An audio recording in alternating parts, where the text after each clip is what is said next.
sy atsika fa ny fahasoavan'Andriamanitra miaraka amintsika. Isika fa ny fahasoavan'Andriamanitra miaraka amintsika noho izy roantsika sandrivaky sy asantsika miaraka aminy. Ny fianakaviana no taniketsa ipoiran'ny vocation. Déploie ton cœur et viens nous sauver. Délivre-nous de tout. Fa sisika tokoa fa ny fahasoavan'Andriamanitra miaraka amintsika. Sisika fa ny fahasoavan'Andriamanitra miaraka amintsika noho izy roantsika sandrivaky sy asantsika miaraka aminy. Fa olo raika atokotran'isika ao aminy, fianakaviana iray ao aminy, sy misy hevitrevitra ny olo no mampizara indraindray, fa Andriamanitra i Jesoa lay mpiandrony tsara ranolotra ny aina olo raika, ary ao amin'ny fiangonana ao amin'ny eglizy dia sambatra antsika mahasapa an'izay.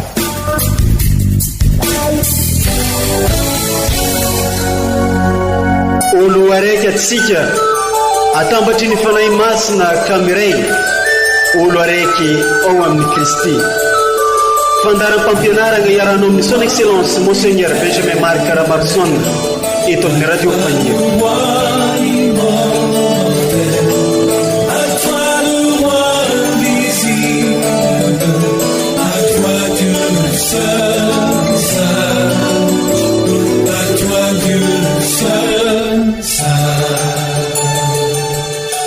Magnano mbola tsara antsika jiaby agnan-tokantrano sy amin'ny toerana maro samihafa amin'izao fotoana izao, izay magnandraka tsy tapaka ity radiontsika ity dia ny radio Faniry izay manambatra antsika olo araiky.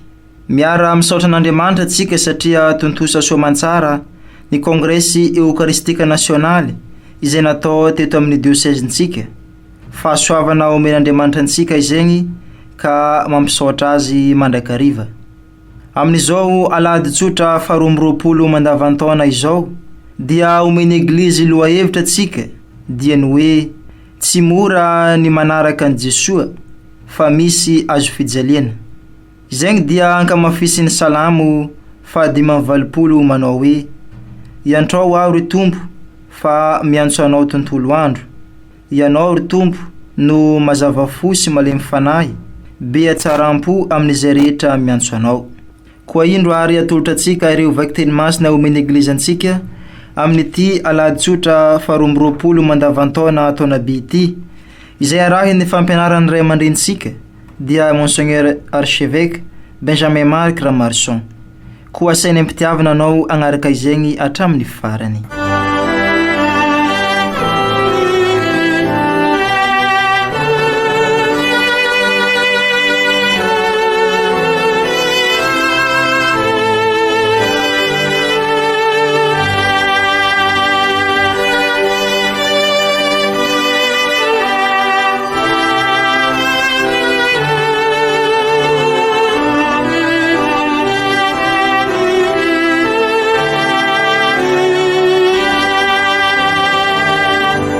Fankalazana ny tenin'Andriamanitra, vaky teny masina voalohany, boky Deutéronome. Tamin'izany andro izany, i Moizy niteny tamin'ny vahoaka Israely nanao hoe: ankehitriny ry Israely, enohy ny didy amampitsipika atoroko, hitandremanareo azy mba ho velona ianareo.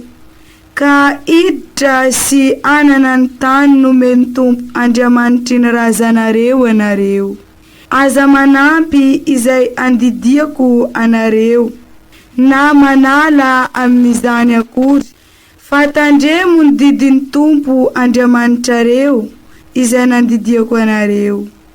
Koa tandremo sy tanterao izany, fa izany no saina amampahendrena ho anareo eo mason'ny firenena izay andre izany lalana rehetra izany.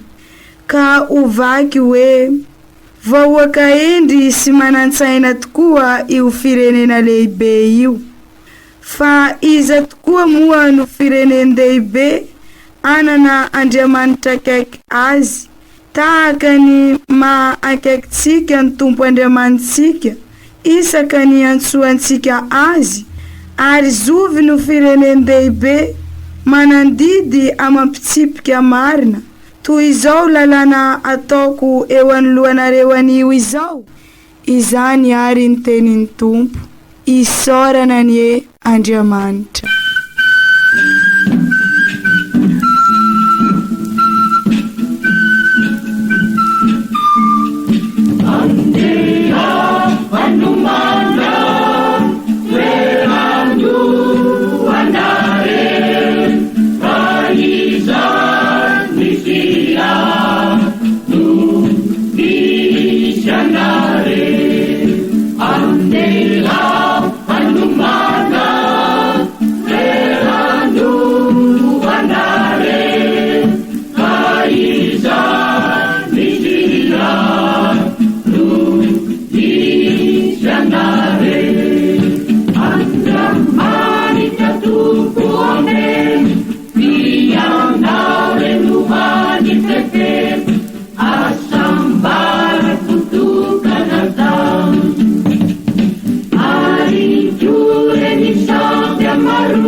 Vakiteny masina faharoa, taratasy ny masinda Jakoba apôstôly. Ry kristianina ava malala, raiso amin'ny mpalemim-pagnahy ny fanomezan-tsoa rehetra sy ny fahasoavagna tanteraka rehetra avy any ambony, ka midina avy amin'ny ray ny fahazavana, izay tsy manampy vaovana na aloka avy amin'ny fihodinana.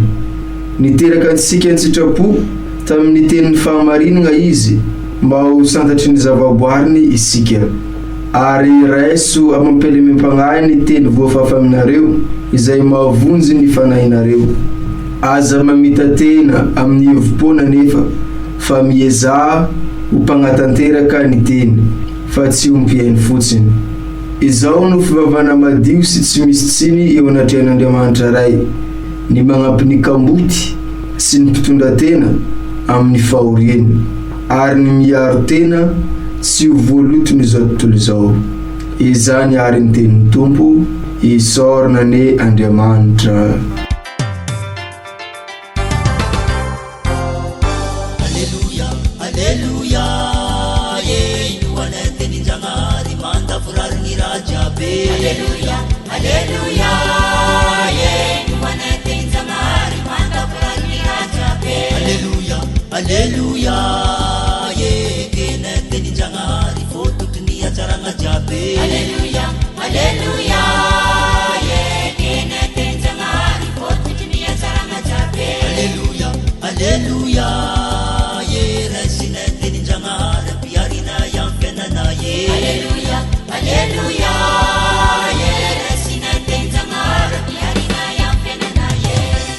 Ombatsika mianakavy eneny Tompo, ho tanteraka tokoa ny iza.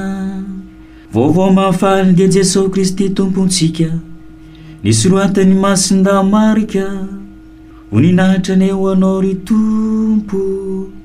Tamin'izany andro zany dia niangona teo amin'i Jesosy ny farisianina sy ny mpanora-dalàna sasany avy tany Jerosalema, ka nahita ny mpianany sasany nihinagna tamin'ny tanana tsy miadio, izany hoe tsy voasasa. Fa ny farisianina sy ny jody rehetra dia tsy mihinagna raha tsy efa voasasany tsara aloha ny tanany, fa mitana ny fanaondrazana izy. Ary raha avy any ankianja izy dia tsy mihinan-kanina raha tsy efa ny sasa. Maro koa ny fombandrazana hafa noraisiny ho tanana, dia ny fanasana ny kapoaka, ny tavoara, ny fanakavarahina ary ny farafara fihinanana. Ka dia nagnatogno azy ny farisianina mba amin'ny mpanoradalàna nanao hoe, nahoana ny mpianatrao no tsy mitandrina ny fanaondrazana fa mihinana amin'ny tanana tsy misasa?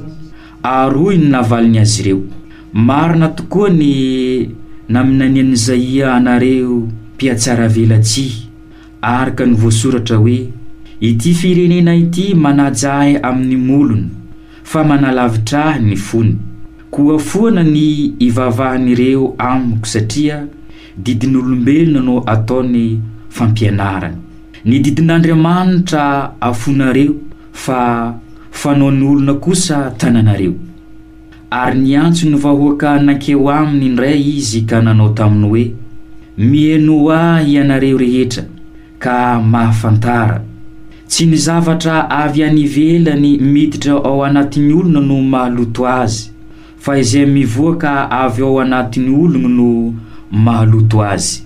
Satria avy ao anaty dia avy amin'ny fon'olona no ivoahan'ny sain-dratsy, dia ny fakambadin'olona, ny fijangajangana, ny famonoana olona, ny halatra, ny fahirana, ny asomparana, ny hafetsen-dratsy, ny fijejojejoana, ny fialonana, ny vavaratsy, ny fiavonavonana, ny fahadalana.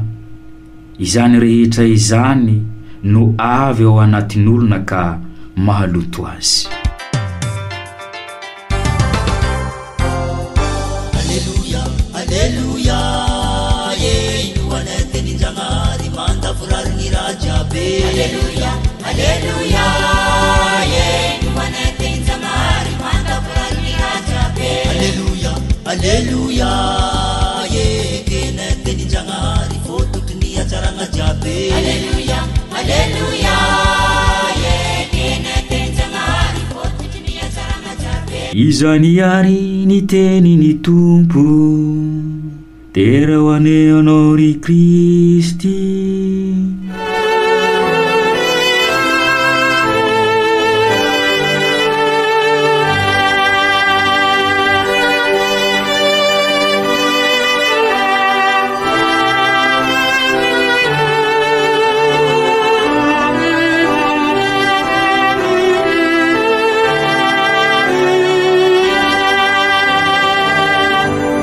Ry kristianina ava-malala, nofaranasika tamin'ny alahady faraika amin'ny 20 sotra mandavataona lasa teo ny fandalinana ny evanjelin'ny Masondazo Joany toko 9 izay azo lazaina ho fandalinana mikasika ny Eukaristia, miainga avy amin'ny famantarana taon'i Jesosy tamin'ny fampitomboana ny mofo ka nanambarany fa izy tokoa ny mofonaina mahavelona sy rà loharano mamelona asika, ka izay misotro ny rano sy mihinana ny nofony dia anana ny fiainana mandrakizay. Maro ny tafitoina araka ny voalaza asika, tao ireo vahoaka izay nijery ny zavatra manaitra ety ivelany, tao ihany koa ireo liana ny fampianarana fa sy lasa paka ka tafitoina, tao koa ireo jody mifikitra amin'ny fombandrazana, tao ihany koa ireo izay azo lazaina milaza ho mpianatra satria efa nandray ny fampianaran'i Jesosy. Izy ireo no nieky fa sy mbola nisy olon-kendry mahay miteny to azy, nefa nahasapa indrisy fa sy mahazaka ny fampianarany ka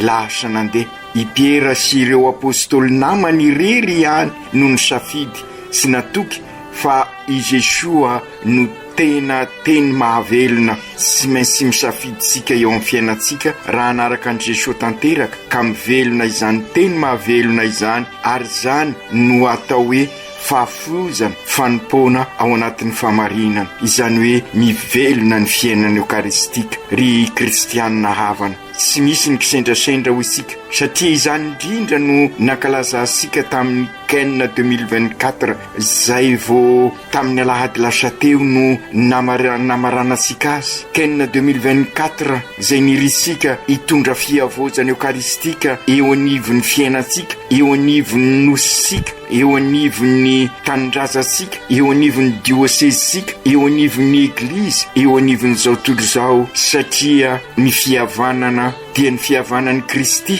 no anasitrana an'izao tontolo izao, satria ao amin'izay soa fihavanana dia praitapo isika ziaby ka afaka mifanasoa, mifampisimbana, mikasaka ny soembonana, ka izany no atao hoe fiadanana, izany no atao hoe asambarana, izany no atao hoe hafaliana. Izay no nankalazaisika nanotrikotrika ary nafinaritra tamin'iny herinandro lasa teo iny, isorana ary Andriamanitra. Fa tanteraka soamantsara iny ny Cannes, isorana isika ziaby, isorana nareo manam-pahefana zay tena naneho fa olo raiky tokoa isika ziaby, isorana nareo ziaby nandray an-tanana sy voatanisa eto no taritiny kosy anareo dia samby niaraka nyrosaka isika nanatanteraka n'iny Cannes iny, manambara ireny fa mahavita zavatra mampitolagaga tokoa raha miombona olo raika isika, raha miombona atambatry ny fihavanana sady kristianina no malagasy. Isisika tokoa fa ny fahasoavan'Andriamanitra miaraka amintsika, mankasitraka mankatelina sika ziaby,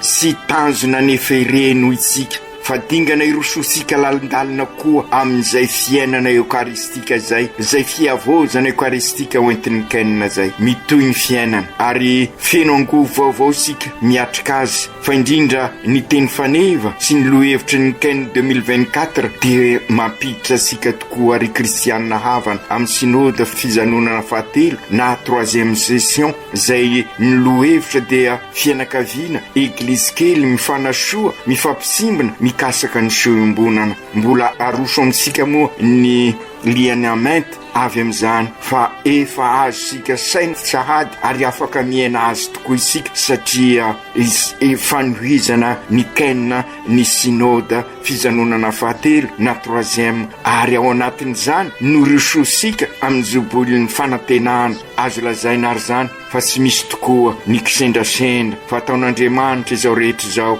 anasoa zay tiany, mankasitraka an'Andriamanitra mankatelina azy sika. Anjarasika tokoa ary ry kristianina ava malala no mametraka safidy matitra hitondratsika hanao depart vaovao ao anatin'ny pentecote vaovao irisika vokatry ny iny Cannes iny, ka ho tahaka ny apôstôly tokoa isika, hoe ove missionnaire vita bateny iraina ho tabernakla velona, izany hoe zary génération mpanorona tokoa isika na dia ao anatin'izao krizy maro lafy atresika izao azy. Ka amin'izay ny tanjona dia ahatonga sika ho tena acteur fa psychosomateur itsony, ho pikatroka manavao ireo tontolo telopotika sy simba, ka mikatroka eo anivon'ny fikambanana masina isika manomboka zao, fa indrindra moa anomboka ny taona pastoraly sika hikatroka mafimafy koa amin'ny fikambanana masina zay maro no nanao kongresy tamin'ity taona ity, karaha izay koa ny firohotana ary indrindra ho mpanompo amin'ny alalan'ny voamiranasa maro tahaka ny dioseze maintso zay miroso lalindalina koa ankehitriny, ka ireny no aneho isika fa Kristy mpiarabelona koa isika, mpiarabelona amin'ny olona amin'izao vaninandro misy asika zao, ka hametraka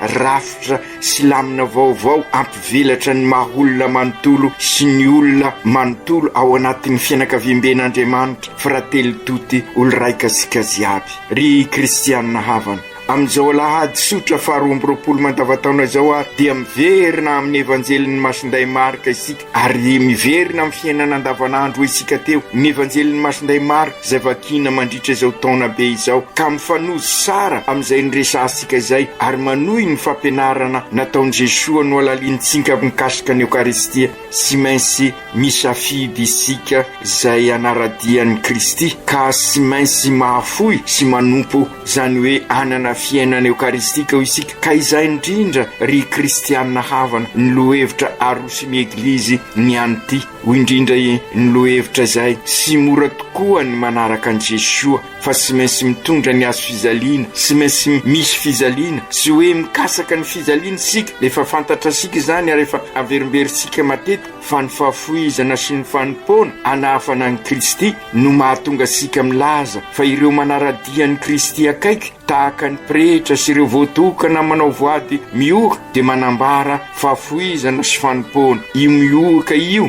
de manambara fa sy baka plus ny fanarahandian'ny Kristy voa nivoaka ny valin'ny baka araka ny fantatratsika fa sy ny baka plus zany no anarahandian'ny Kristy fa ny fahafoizana sy ny fanimpona ka mifanohitra amin'ny hevitry ny zao tontolo zao satria baka moi zany hoe moins an'ireny feverana mavita tena reny sy maintsy mahafoy zay mety mamatopatotra zay manakorotana ny fiainatsika zay sy mametraka ny Kristy eo anivon'ny fiainana sy ivon'ny fiainana ka sy maintsy diovy ny fanahy masina satria ny fanahy masina dia mpanarina mpanadio. Io ny tanisain'i Jesoa ao amin'ny evanjely anyty. Ambaran'i Jesoa tokoa ao amin'ny evanjely mba sy ho fanazana amin'ny molotra fosiny no atao fa lasa paka amin'ny fiainana manontolo sy amin'ny andavanandrom-piainana. Io le lazaisika aoka mba sy ho finoana enti-pahazarana ny finoansika fa finoana velona zay mampiseho an'izay fifikirasika amin'ny Kristy zay ka ananasika fiainana eukaristika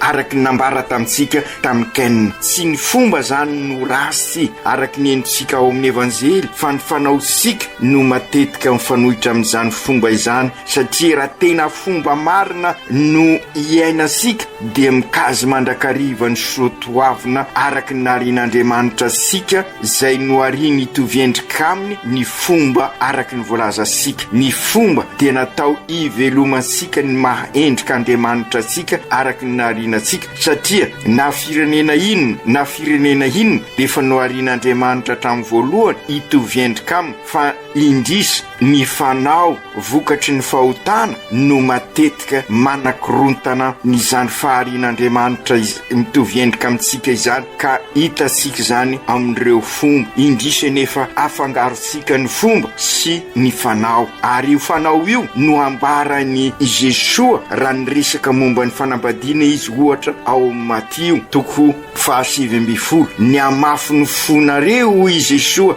no mahatonga ny Moizy nankato ny fisorambady fa ny fomba dia narian'Andriamanitra sika ny fanambadiana de tokana tsy azo sarahana. Ny fanaosika vokatry ny mampanota sika no matetika ary indrisy manimba ny fiainansika ka izany no ambaran'i Jesoa ao amin'ny evanjely androany mba hiverina amin'ny lony ny zavatra rehetra ary zany raha teo no antondian'i Jesoa eto tany ary zay no nankalazaisika tamin'ny Kenina fahasoavana sika izany ka oka sy asina fiasaram-belatsihy intsony ny fanatanterahasika ny fomba fa araky izay fanazana ny soatoavina izay dia ny fifanazana ny fototra ary ao anatin'izany fototra izany ny fanazana ny aina ny voalohany indrindra sy ny fanazana ny izany indrindra no mahatonga sika mamerimberina matetika fa sy maintsy fihavanana sady kristianina no malagasy zany hoe sy maintsy voadio lay fanao sika mba hiverina amin'ny tena fomba ny fomba ny fihavanana dia ny soatoavina. Inona ary no lalana mitondra amin'izany fihavanana sady kristianina no malagasy izany io indrindra no nambarasika amin'ny fomba manendriketrika tamin'ny Kenina 2024 ary amin'izao sika miroso manatanteraka ny synode fijanonana fahatelo 3e session mba hivelona an'izay Kenina 2024 izay ka ananasika changement radical de comportement fivampenitra mahery vaika amin'ny fitondrantenasika ka hivelona ny tena fomba isika fa sy ny fanao isony ka iova araky ny fomba mitondra amin'ny soatoavina fa sy ny fanao sony araky ny voalaza teo no asongadina. Io lay départ vaovao Pentecote vaovao andrasasika manatena ary sika fa indrindra amin'izao synode izao ary amin'izao fankalazasika ny jobily fanantenana izao fa iroso amin'izany tena fiavozana eukaristika sy fiainana eukaristika izany sika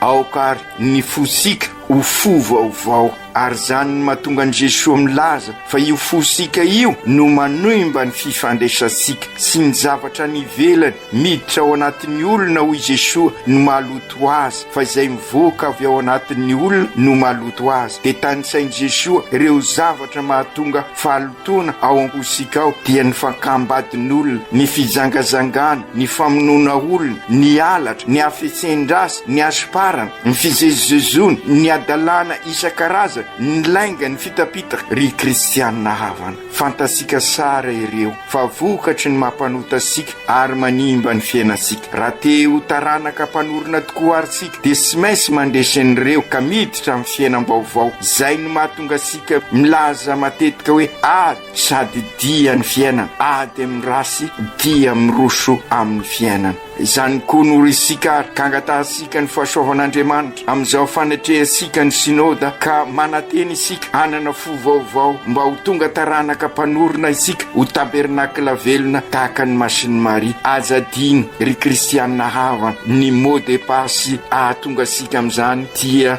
enoy izy. Ieno an' Jesosy bebe kokoa isika amin'izao sinôda izao ary toetra bebe kokoa ao am' Jesosy isika mba hifikitra amin'izay safiditsika izay mba ho kristianina mpiarabelona amin'olona tokoa ary ho mpanompo ahitasika ny tena fivelarana satria ifanasoa sy ifampisimbana isika hikasaka ny soiombonana. Ry kristianina havana, matetika isika mamerina fa ny tanànatsika, ny diosezitsika, ny tanindrazasika dia mila fo diovin'Andriamanitra, fo manao ny sitrak'Andriamanitra. Manambara izany ny vaky teny voalohany amin'ny bokin'ny Deutéronome mba hanana fo vaovao koa isika ka amin'izay araka ny voalazan'ny bokin'ny Deutéronome dia ho vahoaka endry sy manasaina isika, vahoaka endry sy manasaina tokoa io firenena lehibe io, fa iza tokoa moa no firenena lehibe anan'Andriamanitra akaiky azy tahaka ny mahakaiky asika ny tompo Andriamanitsika. Isika isaky ny ansosika azy ary zovy ny firenena lehibe manana didy amampisipika marina toy izao lalàna ataoko eo anoloanareo anio izao. Zay indrindra ry kristianina havana no ny tanterahisika tamin'ny sinôdy naneho isika fa sy Andriamanitra lavitra tokoa no Andriamanitsika fa Andriamanitra eo anivosika miara-dalana amintsika ary manolotra sika ny tenany ary ny teniny ka ahatonga sika ho tena vahoaka an'Andriamanitra tokoa, ho fianakavimben'Andriamanitra ka zary frately tuty olo raika ao amin'Andriamanitra. I masinday Jakoba ao amin'ny vaky teny faharoa ry kristianina havana dia mananatra sika tokoa ary fa ny fanatanterahana ny sitrak'Andriamanitra izany hoe mitoetra ao amin'ny Jesosy sy hitoeran'i Jesosy no ahatonga sika hiavao ka hanova ny fosika. Ny ahafantarasika izany dia sika manao soa ka mikasaka mandrakariva ny soiombonana, mifampitsimbana, mifanasoa ka manatanteraka ny sitrapon'Andriamanitra. Ary izay no atao sika raha mikarakara ny hafa isika raha manasoa azy ireo. Ho indrindra i masinday Jakoba manampiany kamboty sy ny mpitondratena, izany hoe miezaka mandrakariva manao ny sitrak'Andriamanitra amin'ny fiainansika. Izany ny finoana arainasa, izany ny finoana velona fa sy finoana enti-pahazarana fosiny ka mampiova sika ka ahatonga sika hanana fiainana sy fivavahana madio sy misiny eo anatren'Andriamanitra ray araka ny voalazan'ny masinday Jakoba. Ireo izay manampy ny kamboty sy ny mpitondratena amin'ny fahariana ary ny miaro tena sy voaloton'izao tontolo izao. Io no averimberisika matetika oka sy finoana enti-pahazarana ho isika ny finoansika fa finoana velona ary finoana arainasa. Ny finoana ho isika sy tany malemy anorenam-pangady fa tany lonaka hiasan'ny fahasoavan'Andriamanitra ka mamokatra be. Ry Jesosy tompo ampianary tokoa ary zahay amin'izao irosonay makany amin'ny fanatanterahana ny sinôda fijanonana fahatelo 3e session amin'izao fahavitanay niatrika ny kenina izao zay sy tanjona ho anay fa dingana irosonay amin'izao sinôda izao ka aoka izahay ao anatin'izao fankalazana ny zobilin'ny fanantenana izao mba sy ho ambava fosiny fa amin'ny fiainanay manontolo no ivelomanay ny finoana ka tonga anay ho eove missionnaire vita batemy iraina ho tabernakla velona anarina ny tranobe ombonana zay efa robaka anorina ny fianakavimbenan'ny Zagnahary ny fianakavimben'Andriamanitra ka olo raika izahay ziaby ho frately tuty ifampisimbana ifanasoa ikasaka ny soiombonana. Jesosy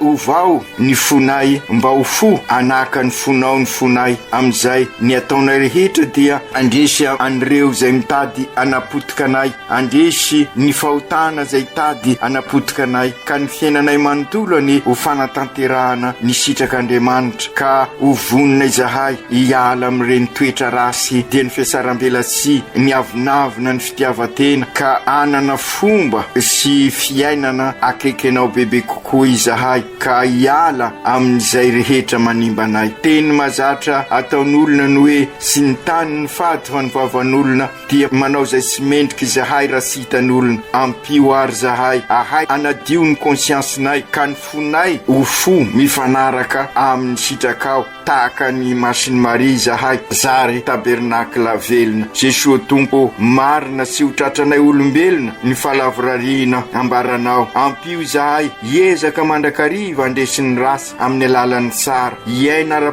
ara-pahamarinana, hampanjaka ny rariny sy ny isiny, hikasaka ny soiombonana, hifanasoa, hifampizimbona, ary indrindra ho vonina nampy ireo izay sahirana manodidina anay, na sahirana ara-panahy, na ara-saina, na ara-nofo izy ireo. Ampio izahay ho Kristy mpiarabelona amin'ireo manodidina anay, mba ho tena taranaka mpanorona tokoa engany ny fivavahana ataonay, mba niteraka ny fiainanay manontolo, fa indrindra ny fankalazay ny Eukaristia, mba hahatonga anay anana fiainana eukaristika, ka itoeranao ao aminay, ary zahay hitoetra aminao, ka mokatra be eo amin'ny fiainanay izahay, ary ho feno fiadanana sy hafaliana miaraka aminao. Masiny Maria renin'ny Eglizy io sy misaraka aminay tokoa ianao, ary mikasaka mandrakariva izay mahasoa anay zanakao. Miroso amin'izao sinôda zao zahay, ka tatano ambavaka ny dinika rehetra ataonay, mivavao anay mba ho folakevitra izahay, fa mila fafoizana ny fanorenana ny Ehove. Masinday Josefa ray mpiaron'ny Eglizy io, arovy izahay amin'ny ataonay, mba tsy hivily lalana ankininay aminao ireo tompon'andraikitra isa-tokony, nara-panahy nara-nofo, mba hanana fondray. Mila baba tokoa izao andro iainanay izao. Aoka tanteraka izany amin'ny anaran'ny Ray sy ny Zanaka sy ny Fanahy Masina. Amen.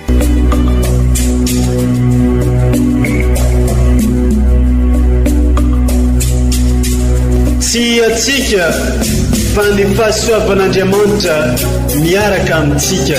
Isika fa ny fahasoavan'Andriamanitra miaraka amintsika, noho izy roa tsika sandrivaky, sy asantsika miaraka aminy. Ny fianakaviana no taniketsa ipoiran'ny vocation. Déploie ton cœur et viens nous sauver. Délivre-nous de nous, délivre-nous de tout. Fa sisika tokoa fa ny fahasoavan'Andriamanitra miaraka amintsika. Sisika fa ny fahasoavan'Andriamanitra miaraka amintsika, noho izy roa tsika sandrivaky, sy asantsika miaraka aminy. Fa olo raika atikoatran'isika ao aminy, fianakaviana iray ao aminy, sy misy hevitrevo. Ny olo no mampizara indraindray, fa Andriamanitra i Jesosy lay mpiandrony tsara raha n'olotra ny aina, olo raika, ary ao amin'ny fiangonana, ao amin'ny Eglizy, dia sambatra antsika mahasapa an'izay.